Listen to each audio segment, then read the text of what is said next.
Le nombre de ces locuteurs dépasse les 550 millions de personnes dans le monde, dont environ 300 millions sont des locuteurs natifs et environ 250 millions le prennent comme deuxième langue et se classent donc presque aux deuxième place des langues mondiales en nombre de locuteurs après l'anglais.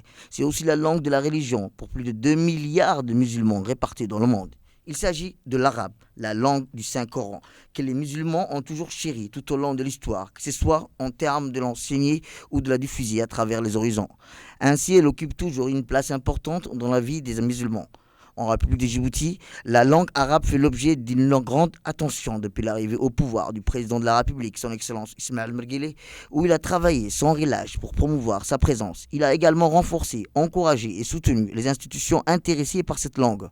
Dans ce contexte, les écoles privées arabes supervisées par le ministère de l'Éducation nationale et de la formation professionnelle jouent un rôle central dans l'éducation de la langue arabe en particulier, ainsi que de la culture musulmane en général. Le nombre d'écoles privées en arabe reconnues par le ministère de l'Éducation nationale est de 15 écoles, comprenant des primaires, collèges et secondaires. Ainsi, le nombre d'élèves qui y sont inscrits est au total 2700 élèves.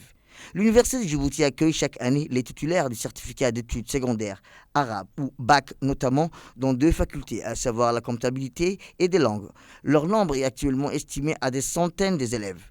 L'école islamique Al-Najah est en tête des institutions qui se consacrent à l'éducation des enfants en langue arabe de la maternelle jusqu'à la fin du secondaire.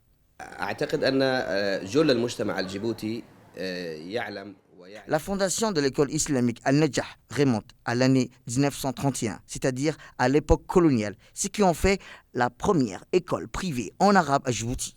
Depuis sa création par feu Aloud Kouesh, l'objectif de cette école a toujours été de renforcer la place de la langue arabe au sein de la société djiboutienne. Au cours de cette dernière décennie, l'école a joué un rôle tangible dans l'enseignement de la langue arabe et un diplôme un nombre énorme. J'ai saisi cette opportunité pour saluer les efforts déployés par le fondateur. Ainsi, je tiens à remercier le leadership politique de Djibouti pour son grand intérêt pour cette langue. Ainsi, je salue le ministère de l'Éducation nationale et de la formation professionnelle dans le but d'assurer une éducation de qualité pour toutes et de développer des méthodes et un environnement d'apprentissage centré sur l'élève.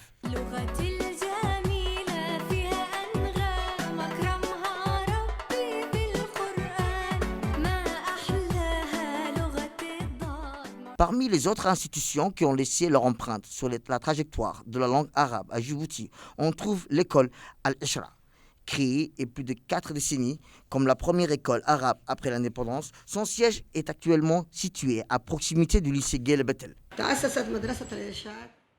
Cheikh Mohamed Ousmane Saleh, rahimahullah, et ses compagnons ont pris l'initiative de fonder l'école Al-Irshad en 1978, à une époque où le pays avait grandement besoin d'apprendre la langue arabe. Cet édifice éducatif contribue depuis 46 ans à la diffusion et à l'enseignement de la langue arabe à Djibouti. Le nombre de ses diplômés a atteint plus de 2500 élèves, dont certains d'entre eux occupent aujourd'hui des postes importants dans le secteur public et privé. Je profite de cette opportunité pour exprimer ma gratitude et mes remerciements au président de la République ainsi qu'à la première dame pour leur grand intérêt à promouvoir la langue arabe à Djibouti. Je tiens également à remercier le ministre de l'Éducation nationale et de la formation professionnelle pour avoir dédié une semaine nationale à la langue arabe chaque année à Djibouti.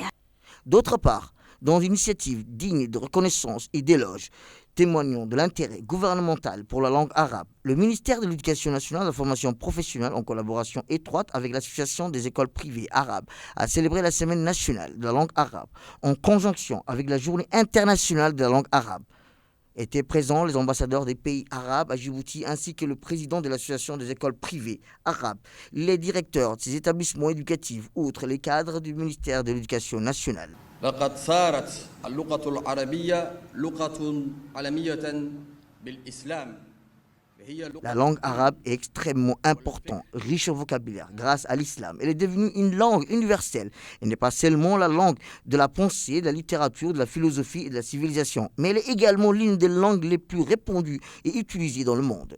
Dans cette optique, le ministère de l'Éducation nationale et de la formation professionnelle accorde une importance au développement de la langue arabe dans les écoles publiques et privées. Malgré les défis auxquels elle est confrontée, l'engagement des pays arabes et des communautés arabes à promouvoir et à développer l'usage de la langue arabe peut contribuer à préserver sa place et à favoriser son développement à l'avenir.